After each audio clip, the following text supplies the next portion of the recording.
estancias de la calle de San Pelayo se encuentra precisamente este arco que estamos viendo.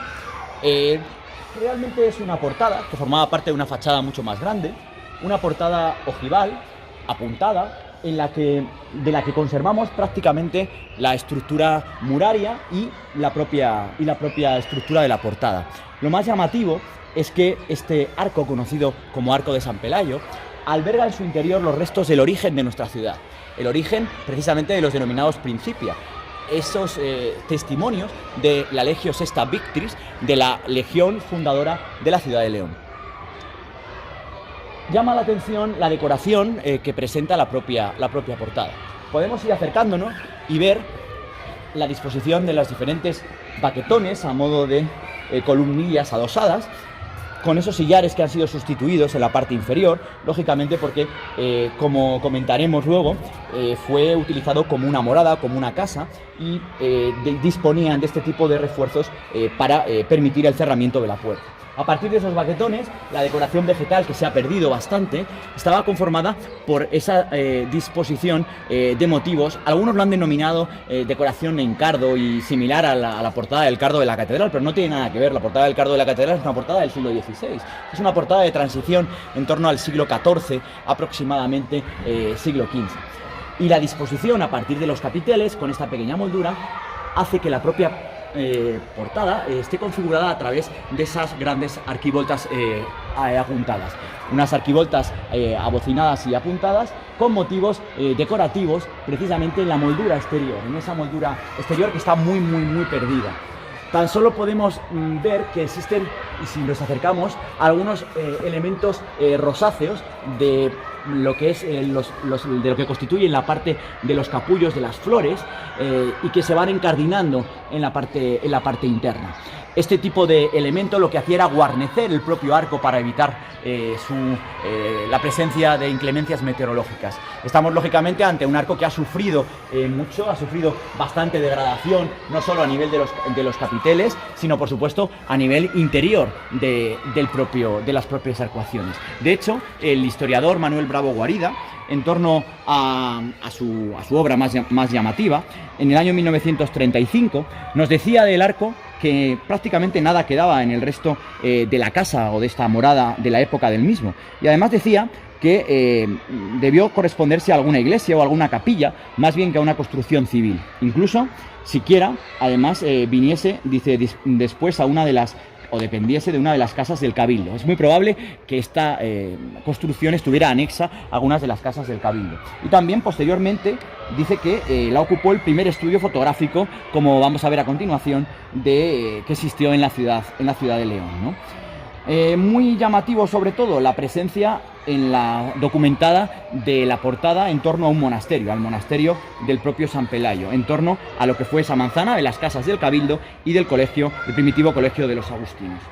Como digo, lo más importante es esa advocación a San Pelayo, con respecto a ser un cristiano martirizado durante el califato de Abderramán III, que además pues convive en torno al año 911 y 925, y que tiene su enorme presencia en la ciudad y en otros lugares del norte peninsular. Como digo, fue canonizado, martirizado y convertido también, lógicamente, al catolicismo. Es un ejemplo testimonial que está en sus últimos, prácticamente en sus últimos momentos, y que merecería la pena intervenir y, lógicamente, poner en valor dentro de lo que es el desarrollo de los testimonios sobre los vestigios, aparte de por lo que guarda en su interior, por lo que nos ofrece en su exterior, que, como digo, forma parte del disfrute de cualquiera que se pueda acercar por este emplazamiento. La portada del Arco de San Pelayo ofrecía este aspecto que estáis viendo en la imagen hace aproximadamente unos 60 años. Formaba parte de unas dependencias de lo que, como veremos, fue la sede de un fotógrafo de enorme envergadura y relevancia en la ciudad, y pues lógicamente era la fachada, era la portada y fachada de un edificio exterior. Junto a ella, y como veis, en la parte superior, colgaba el cartel precisamente del citado fotógrafo, de don José María Cordeiro. José María Cordeiro, fotógrafo, fue uno de los grandes fotógrafos que se estableció precisamente en esta calle de San Pelayo. Ahí estáis viendo algunos de los testimonios que colgaban de la propia portada en el acceso a su estudio.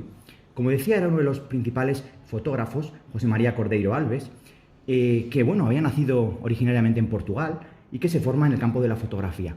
Tras establecerse en Madrid, progresivamente, a partir del año 1867, empieza a desarrollar en la calle Montera de Madrid y en la calle de Puerta del Sol, en el número 13, su propio estudio.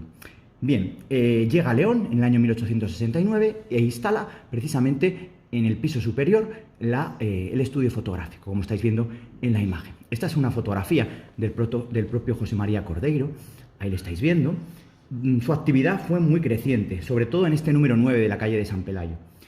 Desde ahí luego ya se traslada a la calle Cuatro Cantones, al número 4, y finalmente a la calle La Rúa, en el número 18.